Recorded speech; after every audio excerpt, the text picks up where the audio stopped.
আপনি যে শহরে বাস করছেন হয়তোবা শহরটা অন্যরকম হতে পারে, যে ভাষায় কথা বলছেন হয়তোবা সেই ভাষাটাই নিষিদ্ধ হতে পারত। আপনার পরিবার আমার পরিবার হয়তো এখানে নাও থাকতে পারত।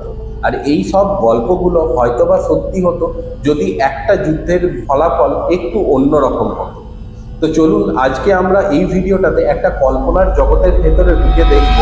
একদম শুরু থেকে খুবই সহজ ভাষায় আলোচনা করব, যাতে আপনি প্রতিটা মুহূর্ত অনুভব করতে পারেন। ভিডিওটা একটু বড় হতে চলেছে, কারণ আমরা প্রথমে আলোচনা করব দ্বিতীয় বিশ্বযুদ্ধের পটভূমি, তারপর আসবো হিটলার যদি সেই যুদ্ধে জয়লাভ করতো তাহলে কি কি হতে পারত, আর তার পরিপ্রেক্ষিতে ভারতবর্ষ তথা বাঙালির অবস্থানটা বর্তমানে কোথায় থাকে। এবার একটু কল্পনা করে 1907 সাল, অস্ট্রিয়ার ভিয়েনা শহর। একজন 18 বছরের একটা ছেলে একটা খামের দিকে তাকিয়ে আছে। খামের ভেতর একটা চিঠি, ভিয়েনা একাডেমি অফ ফাইন আর্টসের চিঠি। ছেলেটা স্বপ্ন দেখতো একদিন সে বড় চিত্রশিল্পী হবে, সুন্দর সুন্দর ছবি আঁকবে। কিন্তু চিঠিতে লেখা আপনি ভর্তির পরীক্ষায় অকৃতকার্য হয়েছে। সেই ছেলেটির নামই অ্যাডলফ হিটলার।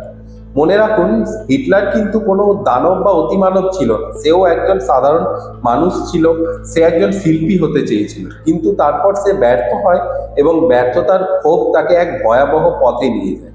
ভিয়েনায় কয়েক বছর সে গৃহহীন ভাবে ছিল, রাস্তায় ঘুরে বেড়াতো, পোস্টকার্ড এঁকে বিক্রি করতো, ক্ষুধার্ত থাকতো। এই সময় সে একটা জিনিস লক্ষ্য করলো, তার আশেপাশের মানুষরা ইহুদি ব্যবসায়ীদেরই সব সমস্যার জন্য দায়ী করত, এবং এই ধারণাটাকে সেও তার মনের মধ্যে ঢুকিয়ে নিল। তারপর এলো প্রথম বিশ্বযুদ্ধ, 1914 থেকে 1918। প্রথম বিশ্বযুদ্ধে কি হয়েছিল সহজে বলি। ইউরোপের বড় বড় দেশগুলো পৃথিবীকে দুভাগে ভাগ করে নিজেদের মধ্যে লড়াই শুরু করলো। জার্মানি আর অস্ট্রিয়া একদিকে, ব্রিটেন, ফ্রান্স আর রাশিয়া অন্যদিকে। হিটলার সেই যুদ্ধে জার্মান সৈনিক হিসাবে লড়েছিল, বীরত্বের জন্য পদকও পেয়েছিল। কিন্তু যুদ্ধ শেষে জার্মানি হারল, এবং জার্মানির ওপর এতটাই শাস্তি চাপানো হলো যে পুরো দেশ দরিদ্র হয়ে গেল। ভার্সাই চুক্তির মাধ্যমে বিজয়ী দেশগুলি জার্মানিকে বলল, তোমার বিশাল অঙ্কের ক্ষতিপূরণ দিতে হবে, সেনাবাহিনী ছোট করতে হবে, আবার অনেক জমি তোমাকে ছেড়ে দিতে হবে। জার্মানরা এই অপমান মেনে নিতে পারেনি।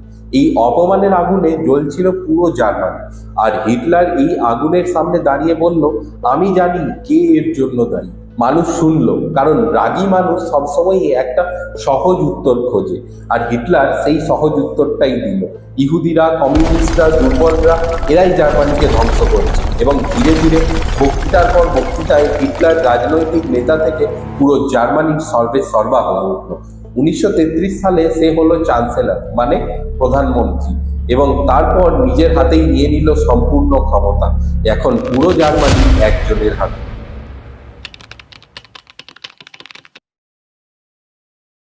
এবার কল্পনা করুন ইউরোপটা দেখতে কেমন ছিল। ইউরোপ মহাদেশটা একটা বড় পাড়ার মতো। সেই পাড়ায় অনেক বাড়ি আছে, Germany, France, Britain, Poland, Russia. প্রতিটি বাড়িরই নিজের নিয়ম আছে, নিজস্ব ভাষা আছে, এবং প্রতিটি বাড়ি একটু ভয়ে ভয়ে থাকে, কারণ পাশের বাড়ি যদি শক্তিশালী হয়ে যায় তাহলেই বিপদ। হিটলারের ক্ষমতায় আসার পর প্রথমেই কি করলো, সে জার্মানির সেনাবাহিনী বাড়াতে শুরু করলো, কিন্তু এটা চুক্তির বিরুদ্ধে ছিল। যদিও বাকি দেশগুলো তাকে থামালো না, তারা ভেবেছিল হিটলার হয়তো নিজেই থেমে যাবে। আর ইতিহাসে এই ভুলটার একটা নাম আছে, তুষ্টি নীতি, মানে শক্তিশালী মানুষের দাবি মেনে তাকে শান্ত রাখার চেষ্টা করা। কিন্তু ইতিহাস বলে এই কৌশল সবসময়ই ব্যর্থ হয়। হিটলার দেখলো কেউ থামাচ্ছে না, তখন সে আরো বড় পদক্ষেপ নিল। 1938 সালে অস্ট্রিয়া দখল করে ফেললো, তারপর চেকোস্লোভাকিয়া। প্রতিবার দেশগুলো বলল ঠিক আছে, এটুকুতে থামো, আর হিটলার প্রতিবার আরেক ধাপ করে এগিয়ে যেতে লাগলো। এরপর এলো সেই দিন যেদিন পোল্যান্ড ধ্বংস হলো। 1 সেপ্টেম্বর 1939, সূর্য ওঠার আগেই পোল্যান্ডের সীমান্তে ঢুকে পড়লো জার্মান ট্যাঙ্কার, জার্মান বিমান বাহিনী। পোল্যান্ডের সেনাবাহিনী লড়াই করেও কুলিয়ে উঠতে পারলো না, কারণ জার্মান সেনাবাহিনী অলরেডি অনেক বেশি শক্তিশালী হয়ে গেছিল। মাত্র 5 সপ্তাহে পোল্যান্ডও দখল হয়ে গেল। পোল্যান্ড দখল হওয়ার পর ব্রিটেন, ফ্রান্স বলল এবার একে থামাতেই হবে। আর এর ফলেই শুরু হলো দ্বিতীয় বিশ্বযুদ্ধ। দ্বিতীয় বিশ্বযুদ্ধ মানে কি, একদিকে জার্মানি, ইটালি, জাপান, আবার অন্যদিকে ব্রিটেন, ফ্রান্স, আমেরিকা, রাশিয়া। এবার হিটলারের সামনে চলে এলো সবচেয়ে বড় প্রশ্ন, পশ্চিমে ফ্রান্স, ব্রিটেন, আবার পূর্বে রাশিয়া। দুদিকেই শত্রু। কিন্তু হিটলার একটা বুদ্ধি বার করলো, সে রাশিয়ার সাথে গোপনে চুক্তি করলো। রাশিয়াও একটু সময় চাইছিল, আর জার্মানিও বলল যে এখন আমরা তোমাদের সাথে লড়াই করব না। এরপর ফ্রান্স পড়লো 6 নম্বর সপ্তাহে।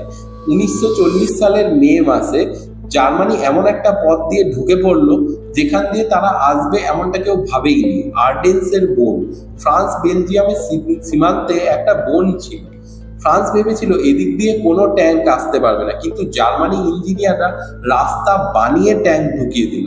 ফ্রান্সের সেনাবাহিনী অবাক হয়ে গেল এবং 6 সপ্তাহের মধ্যেই ফ্রান্স দখলে চলে এলো। আর সেদিনই পৃথিবী বুঝেছিল এই মানুষটাকে থামানো এতটাও সহজ হবে না। আসলাম আমরা আসল জায়গায়, ইতিহাসের কয়েকটা মুহূর্ত যেখানে একটু অন্যরকম হলেই পুরো গল্পটা বদলে যেতে পারত। আমরা সেই মুহূর্তগুলো এবার একটা একটা করে দেখব। প্রতিটা মুহূর্তকে কল্পনা করব যদি সেটা অন্যরকম হতো। প্রথম মুহূর্তে আসি ডানকার্কের ঘটনা। ফ্রান্স পড়ে যাওয়ার পর ব্রিটিশ সেনাবাহিনী ফ্রান্সেই আটকে পড়ে। 3 লাখেরও বেশি সৈনিক, সমুদ্রের দিকে পিঠ তাদের, আর সামনেই জার্মান বাহিনী। জার্মান ট্যাঙ্ক মাত্র কয়েক কিলোমিটারের দূরত্বে, আর এদের বাঁচার কোনো উপায় ছিল না। কিন্তু তখন হঠাৎ একটা আদেশ আসে হিটলারের থেকে, ট্যাঙ্ক থামাও। কেন যে তিনি ট্যাঙ্ক থামালেন আজও কেউ নিশ্চিত নয়। কোনো কোনো ইতিহাসবিদ বলেন ব্রিটেনকে তিনি ছাড় দিতে চেয়েছিলেন, ভেবেছিলেন ব্রিটেন হয়তো শান্তি চুক্তিতে বসবে। আবার কেউ কেউ ভেবেছিলেন তার বিমান বাহিনীর এত ক্ষমতা ছিল, তিনি ভেবেছিলেন হয়তো ট্যাঙ্কের দরকারই লাগবে না, বিমান বাহিনী সবকিছু গুড়িয়ে দেবে। যাই হোক, যে কোনো কারণেই হোক, ট্যাঙ্ক থামলো। এরপর ব্রিটেন এই ফাঁকে তার সমস্ত নৌকা, যত ছোট বড় মাছ ধরার নৌকো, ব্যক্তিগত নৌকো থেকে যত বড় নৌকো, সব পাঠিয়ে দিল তার সৈনিকদের আনার জন্য। 9 থেকে 10 দিন ধরে অভিযান চললো। 3 লাখেরও বেশি সৈনিক ফিরে এলো সেখান থেকে, আর এই 3 লাখ সৈনিকই পরে গিয়ে ইউরোপ মুক্ত করেছিল। এখন কল্পনায় আসুন, যদি ধরুন হিটলার ট্যাঙ্ক না থামাতেন, তাহলে সেই 3 লাখ সৈনিক সেদিনই বন্দী হতো বা মরতো। ব্রিটেনের কাছে আর কোনো সৈন্যবাহিনী থাকতো না। চার্চিল, যিনি ছিলেন ব্রিটেনের প্রধানমন্ত্রী, তিনি হাঁটু মেলে বসতে বাধ্য হতেন। উইনস্টন চার্চিল, ইনি কে? ব্রিটেনের সে সময়কার প্রধানমন্ত্রী। সিংহের মতো মনোবল ছিল তার। সব আশা শেষ হয়ে যাওয়ার পরেও তিনি বলেছিলেন আমরা লড়বো, সৈকতে লড়বো, রাস্তায় লড়বো, কখনো আত্মসমর্পণ করবো না।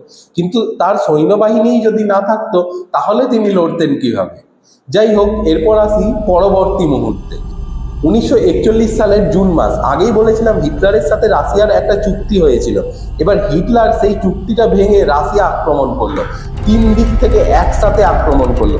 30 লাখ জার্মান সৈনিক। এবার একটু রাশিয়ার কথা বলি। রাশিয়ার আয়তন অনেক বড়, প্রায় পুরো ইউরোপ প্লাস আমেরিকা যদি দুটো একসাথে চলে আসে, তারপরেও তার থেকে হয়তো বড় হবে। 1941 সালে পৃথিবীর সবচেয়ে বড় সেনাবাহিনী ছিল তাদের কাছে, কিন্তু এই আক্রমণ ছিল সবচেয়ে বড় সামরিক আক্রমণ। প্রথম কয়েক মাসে জার্মানি অবিশ্বাস্যভাবে জয় পেল। বিশাল বিশাল এলাকা দখল হয়ে গেল, কোটি কোটি সোভিয়েত সৈনিক বন্দী হলো, মারা গেল। মস্কোর দরজায় পৌঁছে গেল জার্মান সৈনিকরা। কিন্তু তখন একটা জিনিস যেটা হিটলার হিসাব করতে ভুলে গেছিলেন, রাশিয়ার চরম শীত। এবার রাশিয়ার শীত কেমন হয়? -30 থেকে 40 ডিগ্রি সেলসিয়াস অবধি পৌঁছে যায়। বাতাসের সাথে তুষার, মাটি লোহার মতো জমে যায়। যে মেশিন গান গরমে খুব ভালো কাজ করে, ঠান্ডায় জমে যায়, ট্যাঙ্ক চলে না। আর জার্মান সৈনিকরাও এসেছিল গরমের পোশাক পরে। হিটলার ভেবেছিল গ্রীষ্মের মধ্যেই হয়তো রাশিয়া শেষ হয়ে যাবে, কিন্তু তা হলো না। শীত চলে এলো, আর সেই শীতেই জার্মানরা নিজেদের প্রাণ হারালো, পচে মরল। এবং এরপর এলো স্টালিনগ্রাদের ঘটনা। স্টালিনগ্রাদের যুদ্ধ প্রায় 6 মাস ধরে চললো। এবার এই স্টালিনগ্রাদটা কোথায়? রাশিয়ার দক্ষিণ পশ্চিমে একটা বড় শহর, এখনকার নাম ভলগোগ্রাদ। 1942-43 সালে এখানে যে যুদ্ধ হয়েছিল, সেইটাই ইতিহাসের সবচেয়ে বড় রক্তক্ষয়ী যুদ্ধগুলোর মধ্যে একটা। জার্মান বাহিনী শহরের মধ্যে ঢুকে গেল, কিন্তু আর কোনো মতেই বেরিয়ে আসতে পারলো না। সোভিয়েত বাহিনী তাদের চারদিক থেকে ঘিরে ফেললো। খাবার নেই, গোলা বারুদ নেই, শীতের ঠান্ডায় পচে মরছে। 3 লাখ জার্মান সৈনিকের মধ্যে মাত্র 90,000 বেঁচে ছিল এবং তারাও আত্মসমর্পণ করলো। আর এখান থেকেই হিটলারের পতন শুরু হলো। এবার কল্পনায় আসুন, হিটলার যদি শীতের আগেই মস্কো দখল করত, যদি স্টালিনগ্রাদে তারা আটকে না যেত, তাহলে কি হতো? এটা অবশ্যই সম্ভব ছিল। অনেক ইতিহাসবিদ মনে করেন হিটলার আগস্টের মধ্যে দক্ষিণে অনেকটা ঘুরে তারপর মস্কো আক্রমণে গেছিলেন, কিন্তু সেটা যদি তিনি না করতেন তাহলে অবশ্যই শীতের আগেই মস্কো দখল হয়ে যেত। এবারে আসি সেই পৃথিবীর কল্পনাতে। ধরে নিন ডানকার্কে 3 লাখ সৈনিক বন্দী হয়েছে, মস্কো পড়ে গেছে, ব্রিটেন আলোচনায় বসতে বাধ্য হয়েছে। সালটা 1943, হিটলার জিতে গেছে। লক্ষ লক্ষ মানুষ বার্লিনে সেই রাতে এমন এক মঞ্চের সামনে দাঁড়িয়ে আছে যেখানে হিটলার জ্বালাময়ী বক্তৃতা রাখছে। জনতা গর্জে উঠেছে, সেই গর্জনে কান পাতলে আবার আরেক ধরনের শব্দও শোনা যাচ্ছে, কারণ ভিড়ের মধ্যে এমন অনেক মানুষ দাঁড়িয়ে আছে যারা বুঝতে পারছে সেদিনের রাতই হয়তো তাদের জীবনের শেষ রাত। সেই ময়দানের কোণে কোণে এমন অনেক পরিবার দাঁড়িয়ে আছে যারা বুঝতে পারছে কাল থেকে জার্মানরা তাদের অন্য নজরে দেখবে। যারা তাদের প্রতিবেশী ছিল, যাদের সাথে তারা সারা বছর চা খেয়েছে, ছোট থেকে বড় হয়েছে, তারা তাদের দিকে ভিন্নভাবে দেখছে।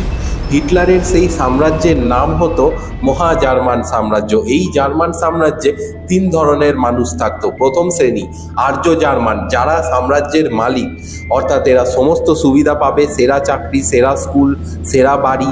আর দ্বিতীয় শ্রেণী অর্থাৎ ইউরোপীয় জাতি, যাদের নাৎসিরা একটু কম নিকৃষ্ট মনে করত, এরা দাসের মতো কাজ করবে। আর তৃতীয় শ্রেণী অর্থাৎ ইহুদি, রোমান, প্রতিবন্ধী এবং আরও অনেক মানুষ। এদের জন্য জার্মানদের কাছে কোনো জায়গা ছিল না, আর তারা পরিকল্পনাও করেছিল এদের সমূলে নির্মূল করার জন্য। বাস্তবের ইতিহাসে 1939 থেকে 1945-এর মধ্যে নাৎসিরা প্রায় 60 লক্ষ ইহুদি মেরেছিল শুধু তাদের ধর্মের কারণে। আর এই 60 লক্ষের সংখ্যাটা হয়তো আরো অনেক গুণ বেড়ে যেত যদি এই যুদ্ধ না শেষ হতো। এই জিনিসটাকে ইতিহাসের পাতায় হলোকাস্ট বলা হয়। এই হলোকাস্ট কি? হলোকাস্ট হলো একটি গ্রিক শব্দ যার মানে পুড়ে যাওয়া। নাৎসিরা ইহুদিদের বিশেষ করে ট্রেন্ড একটা ক্যাম্পে নিয়ে যেত এবং সেখানের ক্যাম্পে রেখে গ্যাস চেম্বারের মধ্যে হত্যা করত পুরো এক পরিবারকে একসাথে। হিটলার জিতলে এই গণহত্যা কেবল বড় হতো তাই নয়, ইউরোপের পার হয়ে মধ্যপ্রাচ্য, তারপর আরো দূরে দূরে ছড়িয়ে পড়তো।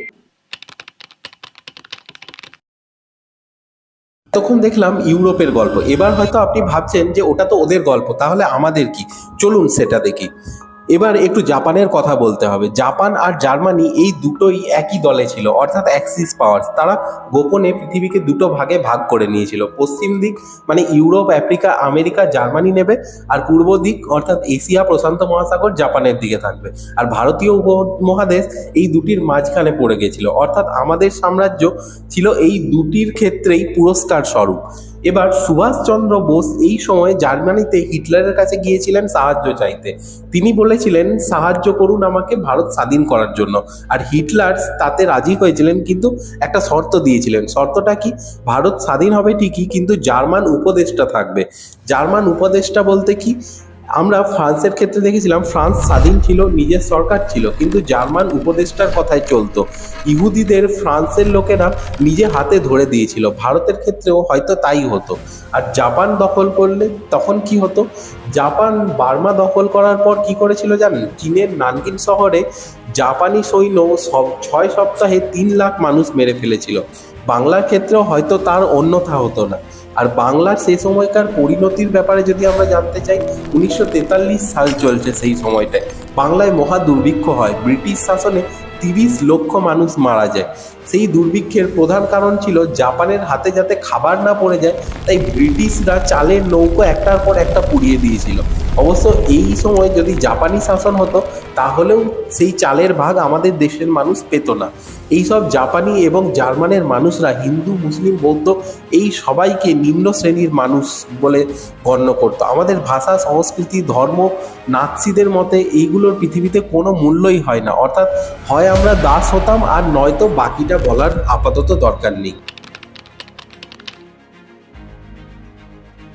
ইতিহাসে একটা জিনিস বারবার দেখা গেছে, যত বড় অত্যাচারী হোক না কেন মানুষের একটা কোণ দখল করতে সবসময়ই ব্যর্থ হয়। ওয়ার্স গেটোতে যখন 5 লাখ ইহুদিকে একসাথে ছোট একটা এলাকার মধ্যে ভরে রাখা হয়েছিল, সেখানেও কিন্তু বিদ্রোহ হয়েছিল। বন্দুক নেই, খাবার নেই, বের হবার পথ নেই, তবুও তারা লড়েছিল। কারণ তাদের মাথায় ছিল মাথা উঁচু করে হারা মাথা নত করে বাঁচার থেকে অনেক বেশি ভালো। ফ্রান্সের পাহাড়ে মাকিস পার্টিজেনরা গেরিলা যুদ্ধ করেছিল। পোল্যান্ডের মানুষ ভূগর্ভে রেডিও চালিয়ে খবর পাঠাতো। ডেনমার্কের মানুষ ইহুদি প্রতিবেশীদের নৌকায় করে সুইডেনে পালাতে সাহায্য করেছিল। এই মানুষগুলো জানতো ধরা পড়লে হয়তো নিশ্চিত মৃত্যু, তবুও করেছিল, কারণ মানবতা সবচেয়ে অন্ধকার সময়েও কিন্তু বেঁচে থাকে। এবং আমরা যদি কল্পনার পৃথিবী সাজাই, তাহলেও হয়তো সেখানেও এই প্রতিরোধ থামতো না, হয়তো আরো লড়াইটা দীর্ঘ হতো, হয়তো আরো কোটি কোটি মানুষের প্রাণ যেত, কিন্তু শেষ পর্যন্ত মানুষই জিততো, কারণ কোনো সাম্রাজ্যই চিরকাল স্থায়ী হয়নি। এতক্ষণ যারা ভিডিওটা দেখলেন তাদেরকে আমি একটাই প্রশ্ন করব যে আমরা যে গল্পটা শুনলাম তার কারণটা কি? তার কারণটা একটাই, আমরা যে ভাষায় কথা বলছি বাংলা, এই কথা বলার অধিকার কিন্তু আমাদের একদিনে আসেনি। যে ধর্মটা আমরা পালন করছি সেই ধর্মটা পালনের জন্য বহু স্বাধীনতাকামী প্রাণ দিয়েছে। আমরা যে দেশে বাস করছি সেই দেশের জন্য বহু বলিদান গেছে। স্বাধীনতা কিন্তু বিনামূল্যে আসে না। তবে সবচেয়ে বড় কথা হলো হিটলার কিন্তু একদিনে দানব হয়ে যায়নি। সে শুরু করেছিল ঘৃণার বীজ বপন করা, একটি দলকে দোষী বলে দাগিয়ে দিয়ে আমরা ওরা করে মানুষের মধ্যে বিভাজন শুরু করেছিল। আর এই কাজ যখনই কোথাও শুরু হয়, ইতিহাস তাকে বলে সাবধান। আজকের পৃথিবীতেও এইরকম কণ্ঠস্বর যত্রতত্র শোনা যায়, কেউ না কেউ বলছে এই দলের মানুষরা খারাপ, ওই ধর্মের মানুষরা শত্রু। সেই কণ্ঠস্বর চেনার জন্যই আমাদের ইতিহাস জানা দরকার। যে ইতিহাস জানে না সে সেই ইতিহাস আবার পড়তে বাধ্য হয়। তো যাই হোক, আজকের জন্য ভিডিওটা এখানেই শেষ।